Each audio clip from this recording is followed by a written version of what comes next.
the makeup of those instruments, the different types of materials that you guys might see, that sort of thing. So, I know Isaac talked a little bit about the different grades of instruments. He talked to you about the gold handles, the super cuts with the black handles, which I thought he had some out here. I don't see them. I'll have to grab a pair of super cuts. Did he show you a pair with black handles? No. No? Okay, I thought he had. So, okay, so surgical instruments,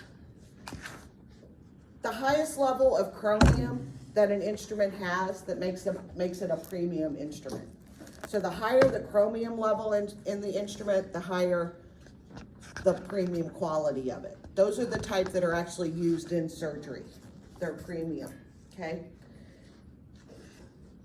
There's especially your cutting instruments. Your cutting instruments are usually always going to be premium grade because when we cut into tissue, we want to make sharp, precise incisions and not jagged incisions that can happen with your lower grade instruments, okay? So there's also an intermediate grade.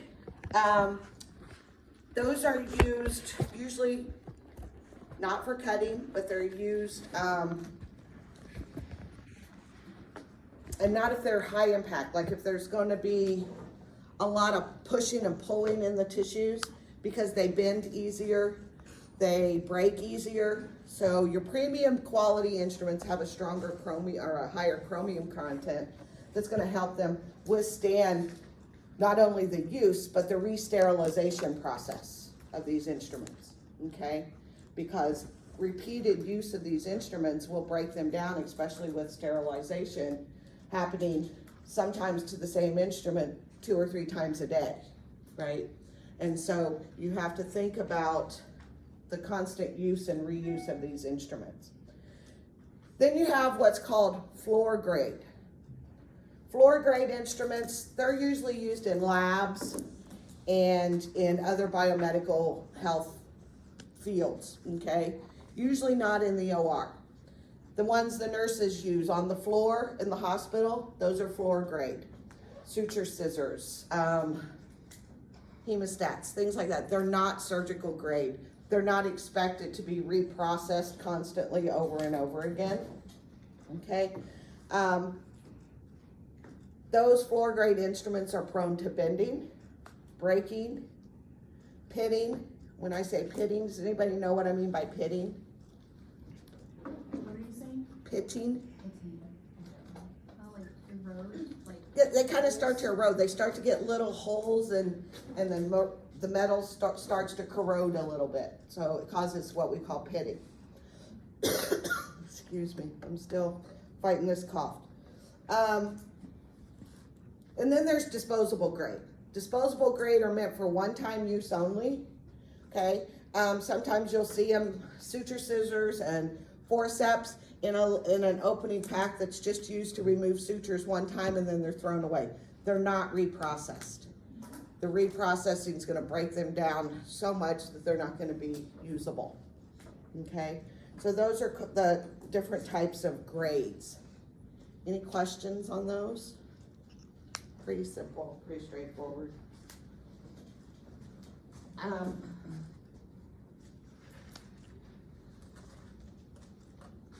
On top of your grades of instruments, then you have finishes, different finishes of instruments. So I know, like I said, we talked about the gold handles.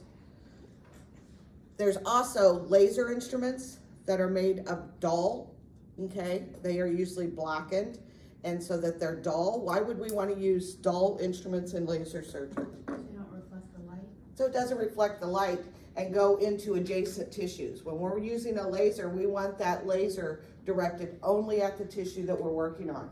We don't want that laser to spread out and go to other tissues. If it's reflected off of a shiny instrument, that's gonna happen, okay? So we use dull instruments when we're using lasers. So you have your highly polished or mirror finish. That's your most common, you know, your scissors. Highly polished, they're kind of shiny, okay? Light will reflect off of them easily, okay? But these resist staining. Your highly polished instruments do. What could stain instruments? Excuse me. Iodine. Huh? Iodine.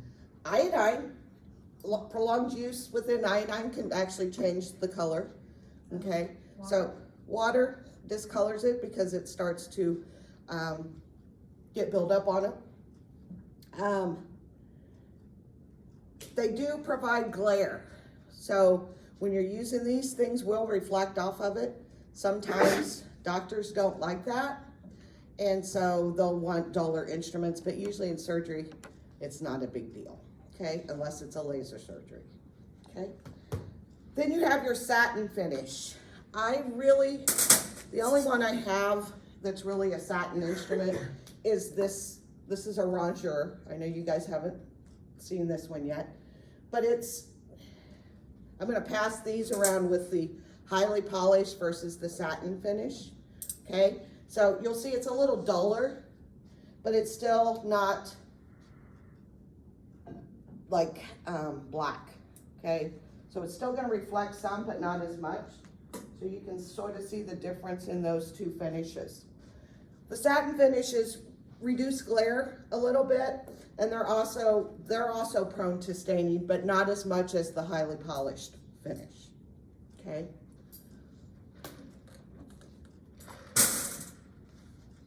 And then you have your black chromium finish, which I wish I would have grabbed. I'll grab one in a little bit and show you guys what the black chromium looks like. It's basically a black scissor or instrument. It's gonna absorb light and prevents that glare from being reflected out into other tissues, like I said, used in lasers. And then you have titanium anodizing. Anodizing is gonna put color on instruments, okay? So for instance, this one has gold on the handles, on the rings, okay? That's your anodizing, okay? Also, orthopedic implants often have different colors. So you might have purple, blue, green, yellow, all those different colors that are imparted into the instruments or into the implants. I'm mainly talking like spinal implants or screws. Those are all gonna be different colors based on where they want to use them, the size, different things that are used in ortho. And we'll get into that more when we get into orthopedics. But that's where you'll see those chromium or those titanium anodized instruments more often, okay? Other than handles like this, okay? It also helps to harden. That anodizing process helps to harden the instruments. That's why they're used a lot in ortho, because they're harder. It gives them more strength.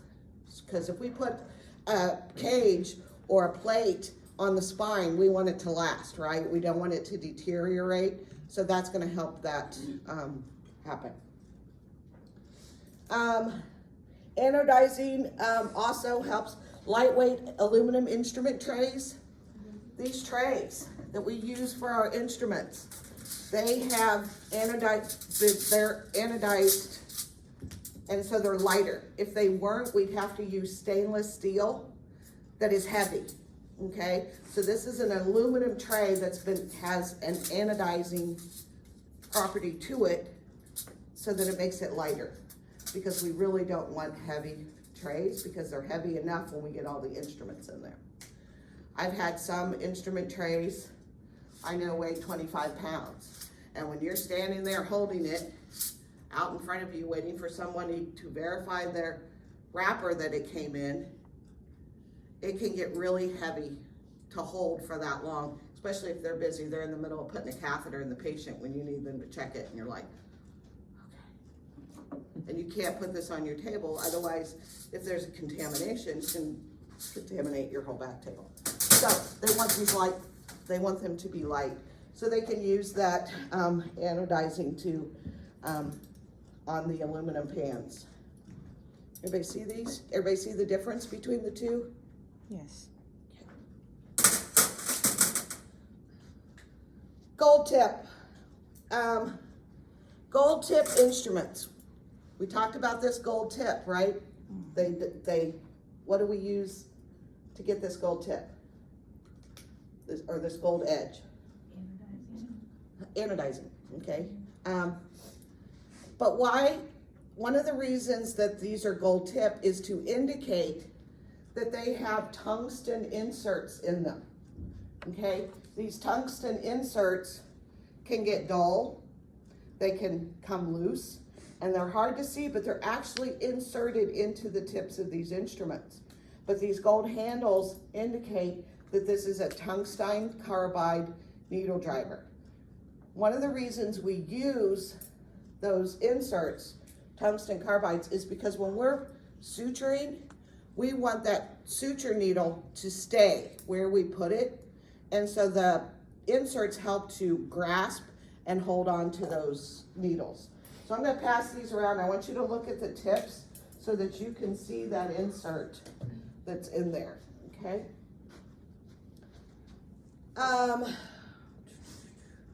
Those are resistant to scratching, pitting, dulling, and they hold their cutting edge longer. So if that was a scissor that we were using, it would stay sharper longer. Our instruments constantly have to get resharpened. And you guys, when you get into surgery, you'll hand a surgeon a pair of scissors and they'll just throw them back at you. I need another one. Those are dull. Don't make the mistake of putting it back on your Mayo, handing them another one, and then later handing them back that same instrument. You're not gonna make a surgeon happy. So make sure that if you get an instrument, you see, they say it's dull, get it off your field. Pass it off. Let your circulator know that needs sharpened. And they have little tags, they'll tag it, and then it'll go down into reprocessing and it'll get sent out to be sharpened, okay? And then it comes back and it's good to use again for a while. It can only be sharpened so many times before it's just no longer usable, okay? The black handles on an instrument, those are called supercuts most often. So you'll hear them referred to as supercuts. You might also hear them referred to as tough cuts. Those are, one edge is micro serrated. So one edge of that supercut has really fine micro serrations on it that makes it actually cut a little different than a straight scissor would, okay? But you'll hear them referred to, and those are the ones with, instead of the gold on the handles, they'll be black. Like I said, they're called supercuts. What was the other name? I'm sorry? What was the other name? Tough cut? Yeah. I've never heard them referred to as tough cut, but your book refers to them as tough cut. One thing you guys are gonna find out about instrument names, they're very regional. Thank you. So California might call them tough cuts. Here in Indiana, supercut. Okay, so it's all very regional. You're gonna hear that with a lot of names of instruments. Things are called one thing here and something else somewhere else.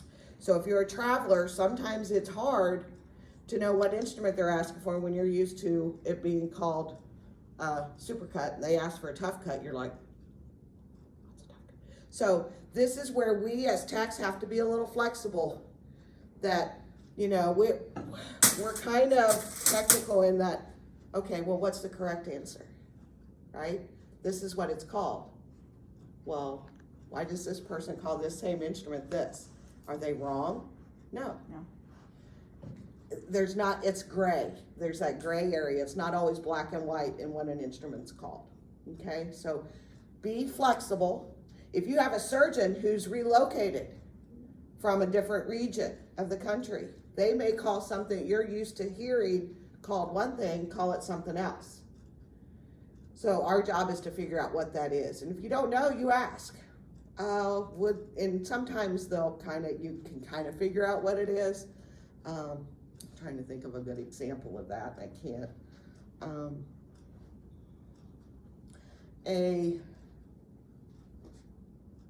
Remember that single-ended Richardson?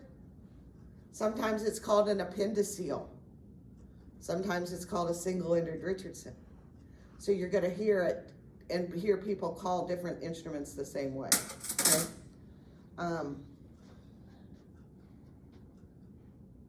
Any questions on the different finishes and things like that? Okay. So my suggestion is just read about each one of those, understand the difference in what they are, so that if it comes up on the test, you can tell the difference in what they're talking about. Okay? All right. Instrument names. Like I said, they vary regionally.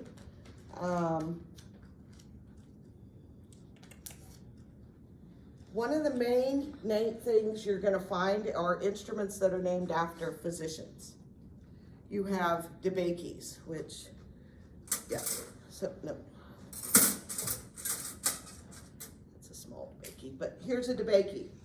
This is a DeBakey for Sept. Guess what this is? Is that a mixer clamp? Nope. Clamp. This is a vascular clamp, and you might hear it referred to as a DeBakey clamp. Okay, but what I'm going to do is I'm going to pass these two instruments around, and I want you to look at the tips. Okay, the working portion of these instruments, and tell me what you see. Let everybody see them before we start giving answers. But doctors who specialize, for instance, Dr. DeBakey, he was a cardiovascular surgeon. He created, he created a lot of instruments out of necessity because he didn't have what he needed. He needed instruments that were atraumatic to vessels, to blood vessels and tissue. Those weren't around a lot before Dr. DeBakey decided, you know what, we need some tissues or some instruments that aren't going to crush these vessels and tissues that we don't want. Okay. We want the vascular supply to be able to return to it. If you crush tissue for too long, what happens to it? It's going to die. It's going to necrose off, okay? So if you crush it for too long, you have to be careful that the blood supply is able to go back to it, okay? So usually we want to use on tissue like vessels and things like that, we want to use non or atraumatic instrumentation, okay? Another name you're going to hear a lot of, and I don't have a Cloward in here.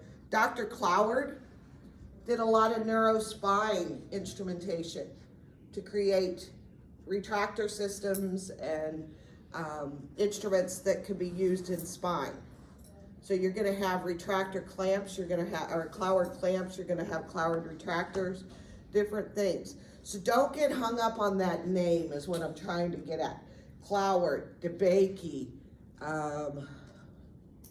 there was another one they mentioned. Castro Viejo, okay?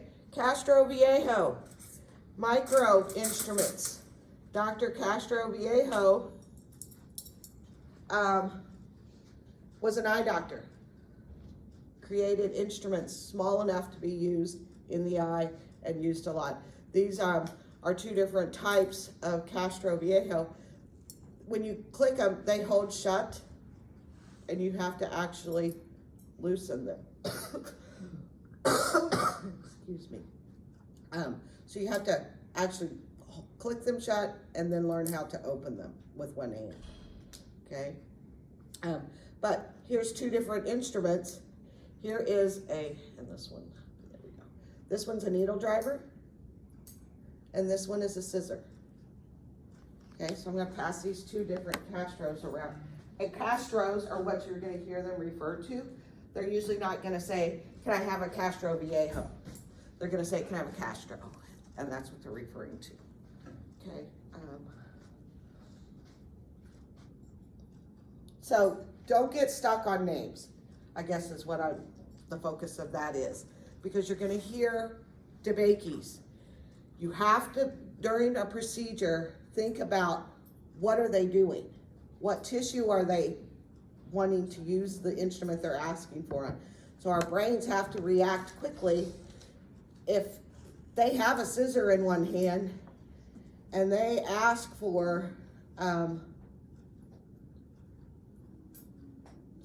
my brain just left me I don't know where it went. If they have an instrument in one hand and they're asking for a DeBakey, they have a scissor. They're not asking for a DeBakey scissor. They're gonna ask for a forceps, right? Because usually scissors and forceps go together. Does that make sense? Okay. So sometimes we have to think about what it is they could be asking for. Okay, where they're at, what tissues they're working on.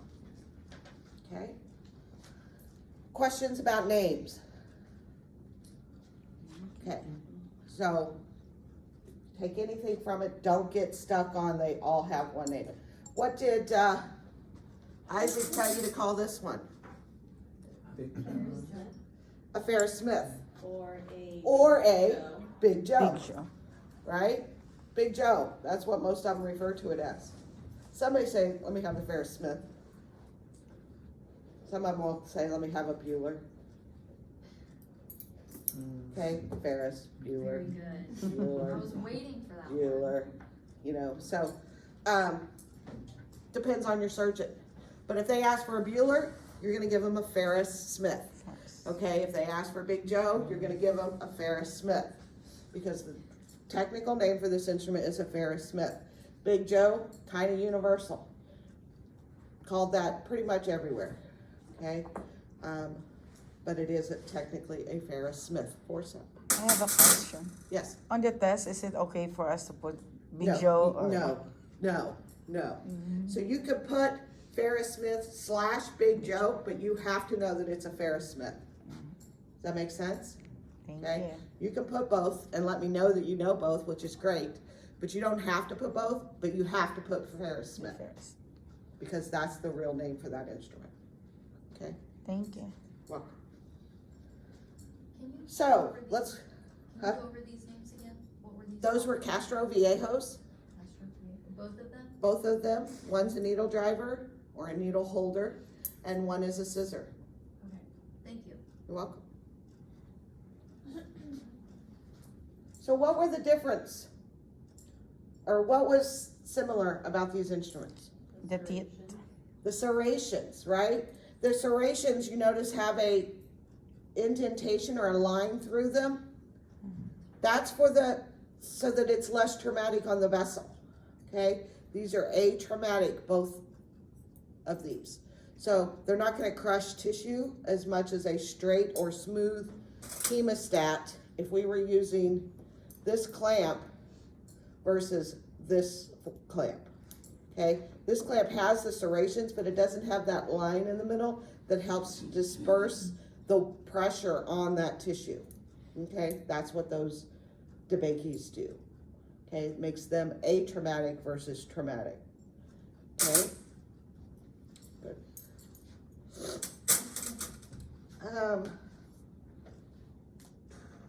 Now we're gonna start talking about function.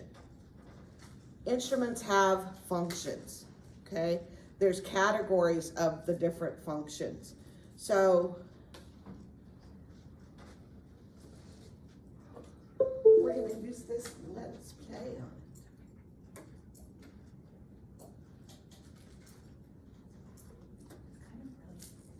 it.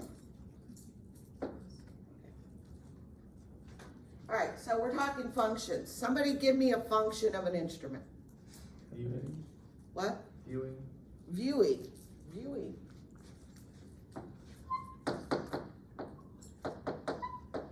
Okay. Name an instrument that you think might be used in viewing. There's not a lot. Retracting? Nope, that's a but we're talking viewing right now. So what's Microscope. viewing?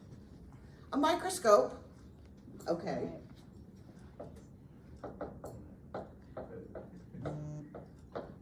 What else? Endoscope.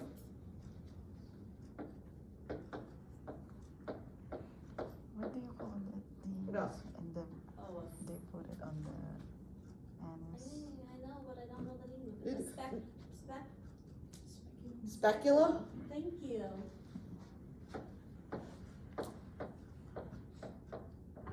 Another one. What does the dentist use a lot? I forget that the Huh? little mirror that Mirror. mirror. Okay. Be a mirror. That's right. Okay. So that's viewing. Okay. What's another function? Retracting. Retracting.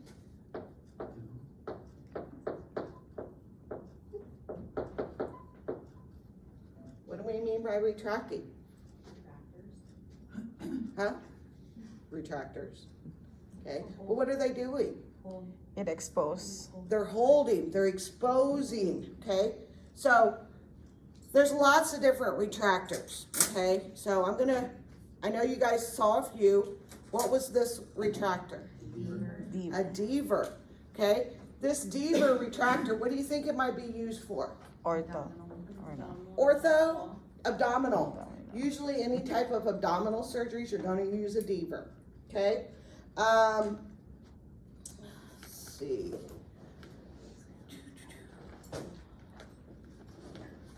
Another thing this deaver might be used for would be if we're retracting a liver or the spleen.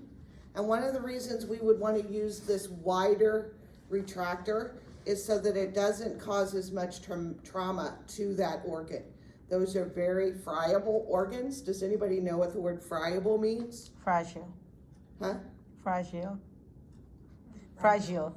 Fragile, yes, but what else does it mean? It tears easily, okay? If it tears easily, it's referred to as friable, okay?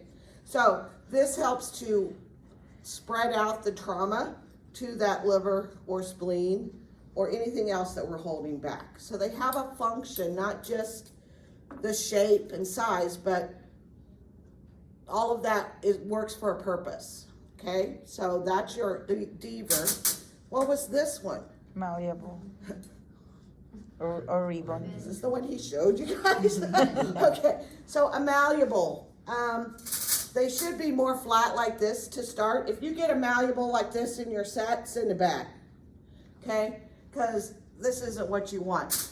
The reason they're called malleable is because you can bend them into any shape you want, okay?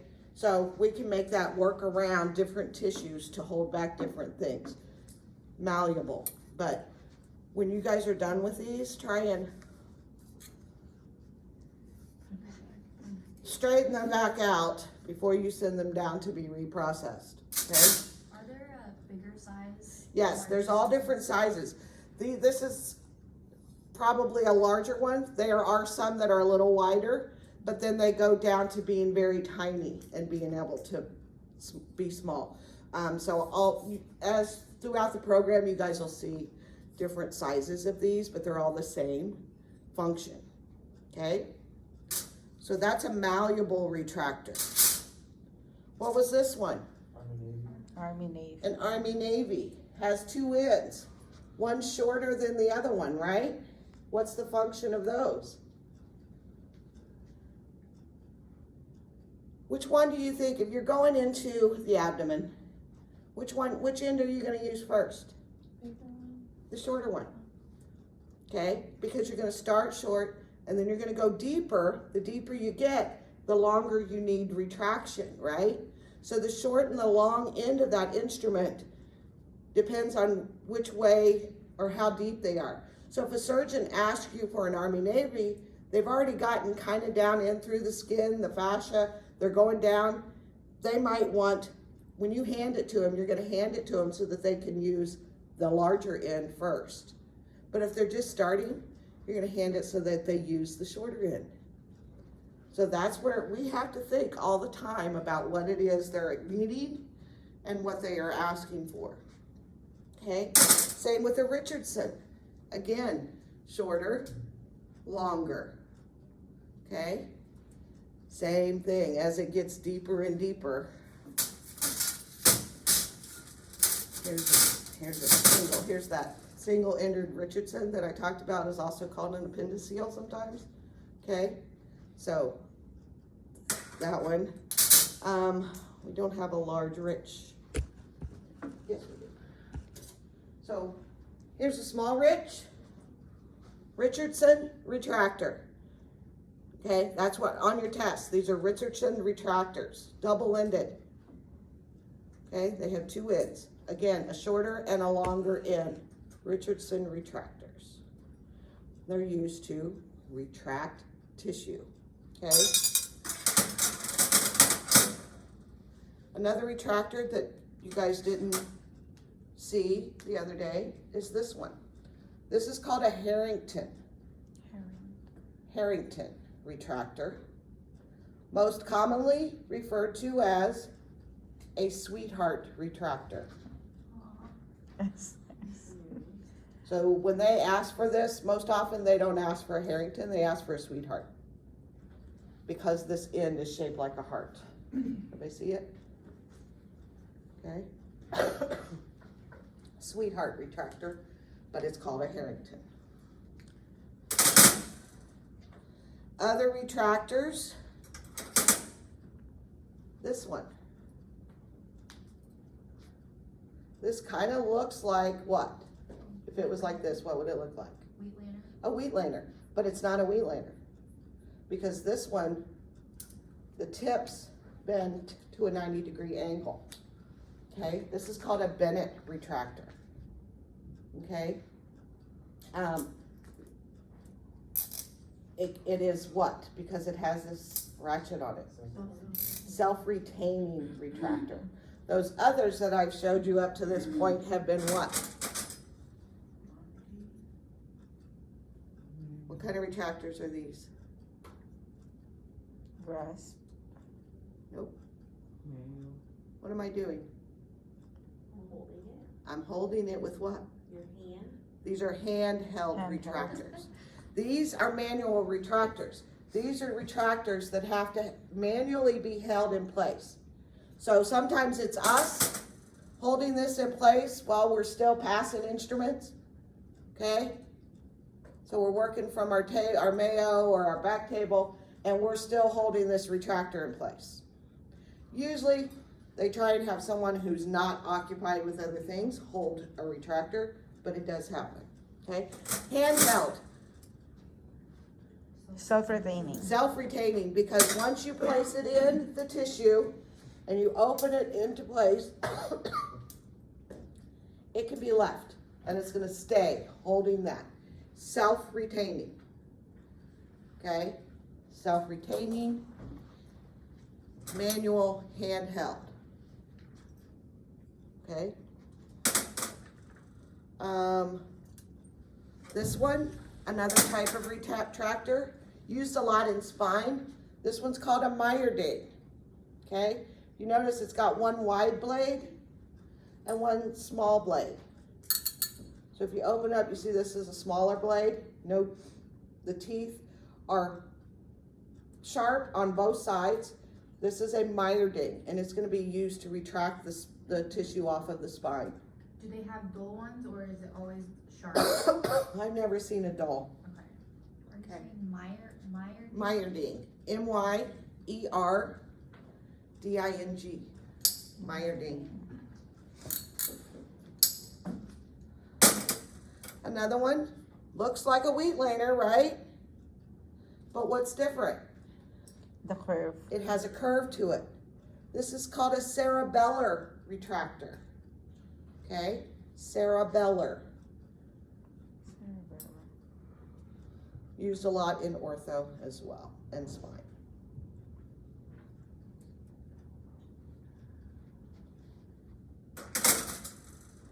So, you talked about speculums being viewing. Some speculums are also retractors.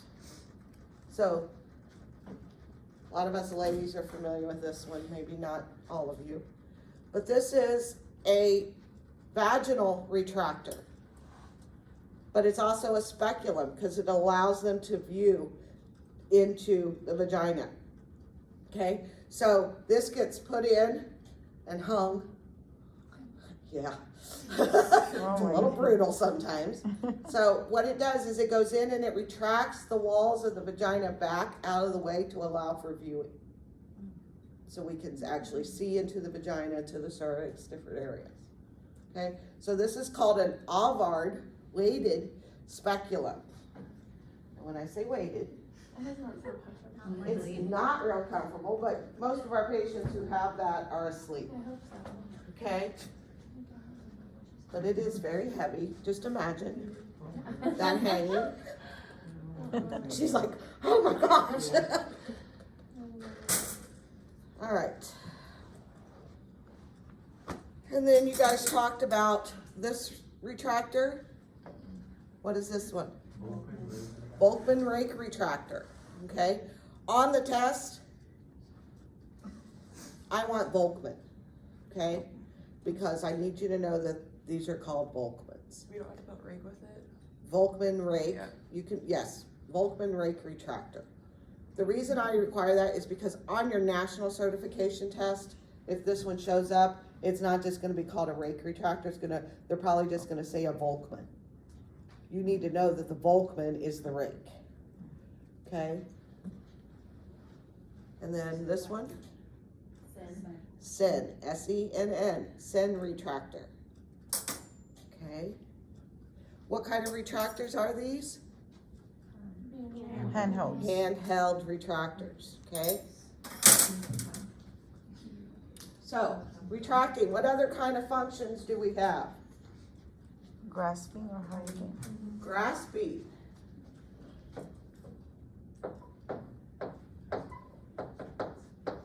What kind of instruments are we going to use for grasping? Forceps. Clamps. Yeah.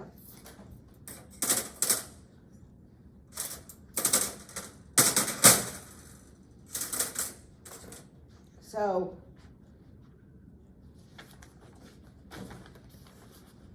let me get my notes here.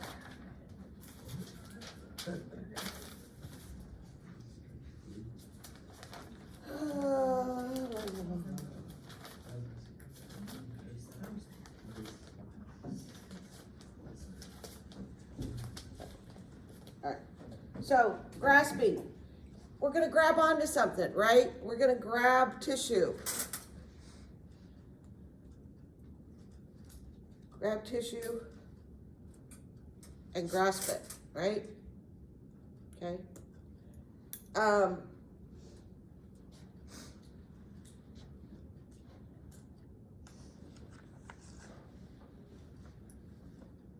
But what are we also doing with a clamp? Huh? Say it again. Yes, occluding. So a lot of times we'd want to grasp without occluding. Okay? So if we want to grasp something, we're really going to use a forceps. Okay? So you can technically say this, you're going to grasp tissue, but you're really going to occlude tissue with those. To grasp it, this is just to grab it and hold on to. Okay? It's not going to occlude anything. You're going to grab tissue, a lot of times with teeth, sometimes without teeth, but usually if we're grasping tissue to pull back out of the way, it's going to have some sort of tooth on it. And can you remind me what occluding is? Occluding is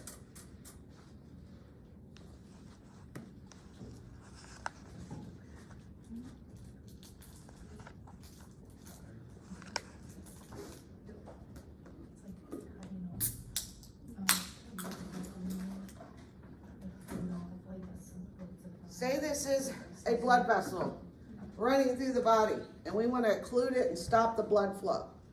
Okay, so to occlude this, Is it like pressing on the thing? I don't really have a large enough clamp, but if I were to occlude this, it's gonna close it off. Right. Do you see how the blood now can no longer flow through Right. this because it's occluded. It's closed down. When you close your mouth, that's occluding. Okay? Your dental bite is your occlusion. It's how you close together. Okay, so it's closing tissues together. Okay, closing. I got a question. You do that with a sponge stick or no? Yes, you can, usually not with a sponge on it. So then it's called a Forrester ring forceps and not a sponge stick. Throw you for a loop there, didn't I? So did he showed you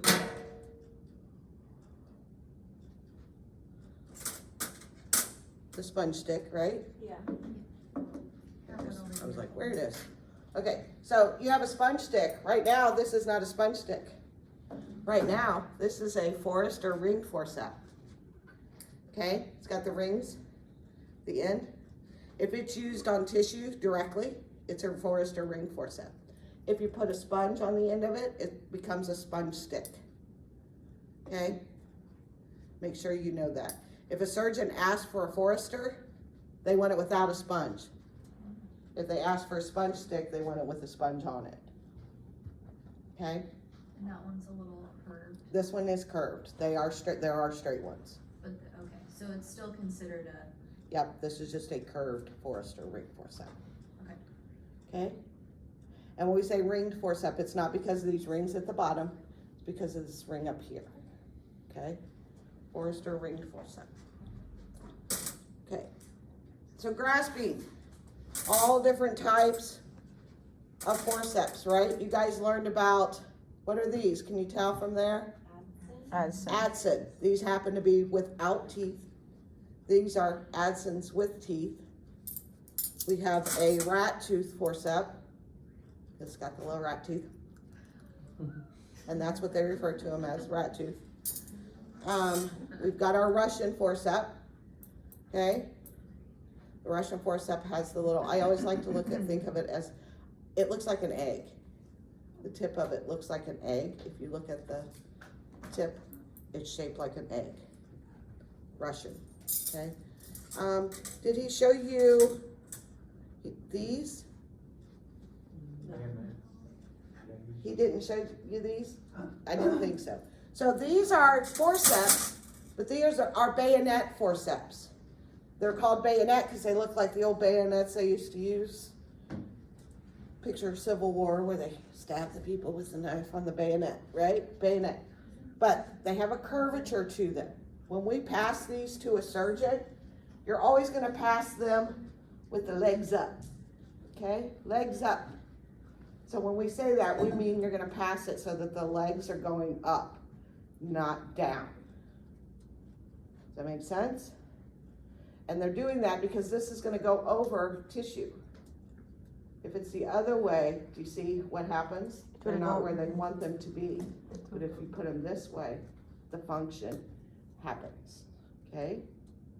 So we're gonna pass these, and when we pass them, and we'll get to this here in a few minutes on passing, but when you pass them, the surgeon's just gonna hold their hand out, and you're gonna pass it to them, and you're gonna put it in their hand the way it can be used, with the legs up, okay?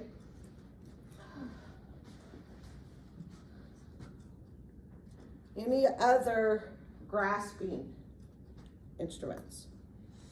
Here's one that you guys didn't talk about. This would be used to grasp the liver, or I'm sorry, not the liver, the lung. Sorry, the lung, okay? This is called a Duval lung clamp, okay? So this is used to grasp the lung. They come in different sizes. So here's a small and a large, depending on what they want to grab. This is a really old one. it looks like the one I use for frying. For frying? Yeah, basically, looks the same, okay? But yes, so these are called Duval, D-U-V-A-L, Duval lung clamps. And I'll pass those around because I know you haven't seen them yet. There's also another one that uses the same function, which is called a Pennington. A Pennington has just a little bit, the serrations are slightly different on a Pennington than on the Duval.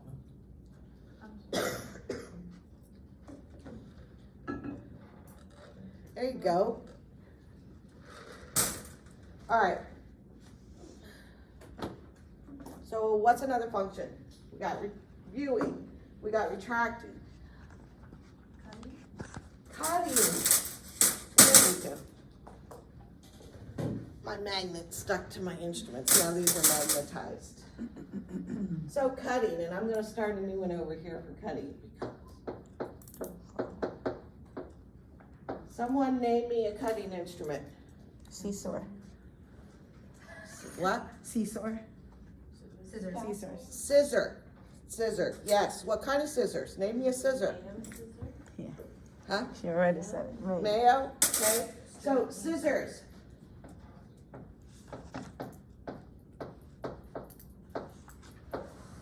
Okay, scissors. I know you guys learned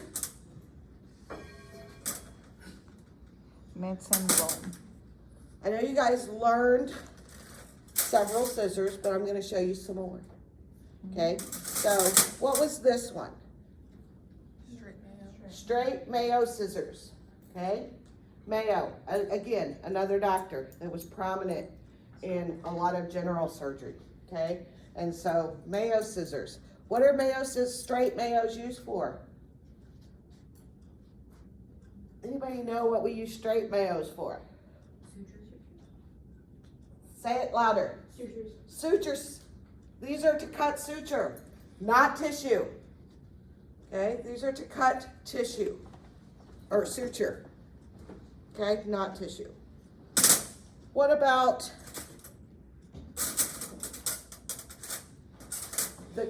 what's this one? Curved mayo. What's it used for? Tissue, okay? Heavy tissue. So these are used to cut heavy tissue, tendons, things like that. We are not going to cut suture with these because of the curvature. And also, they dull if you're using these to cut suture, okay? What about this one? What was this one called? A Metzenbaum scissor. Most commonly referred to as a Metz. They're not gonna ask for a Metzenbaum. They're gonna ask for a Metz, more than likely. I've never had a surgeon ask me for a Metzenbaum.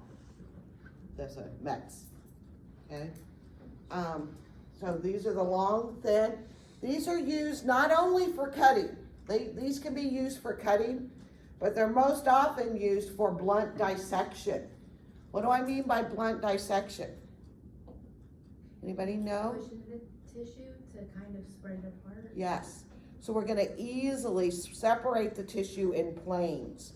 And so we're gonna use these and they're gonna go along and they're gonna just spread tissue open instead of cutting it. Why would they wanna do that? Don't have any blood vessels. That's one reason. What's another reason? Heals better. Yes, heals better.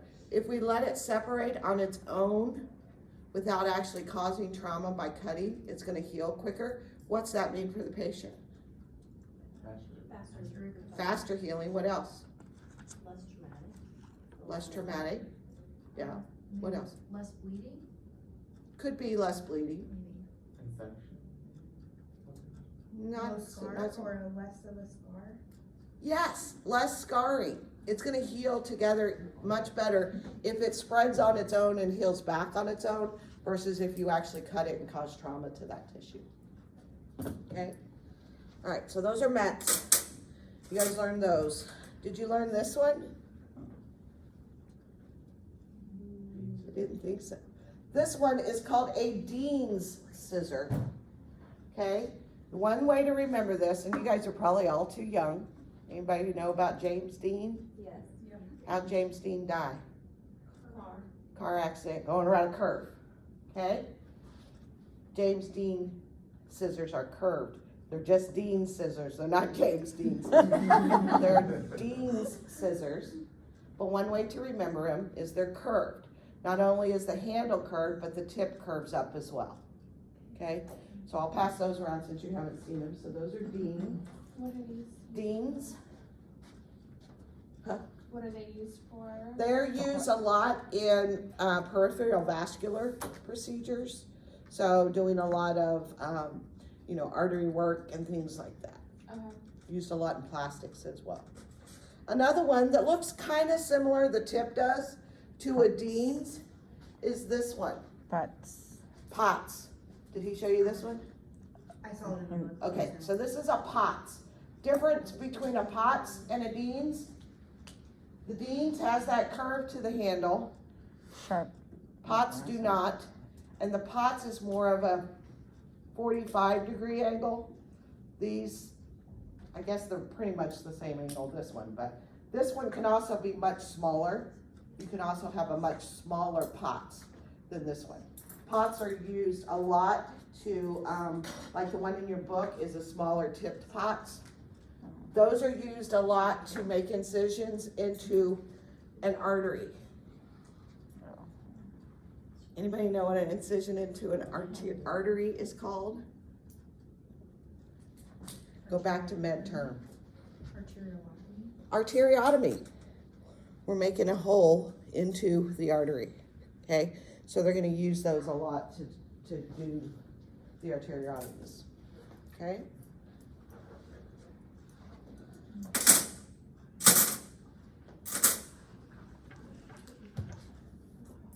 Another one that you guys didn't see, cutting. Well, before we get there. What else is used for cutting? Scalpel. Okay? Scalpel.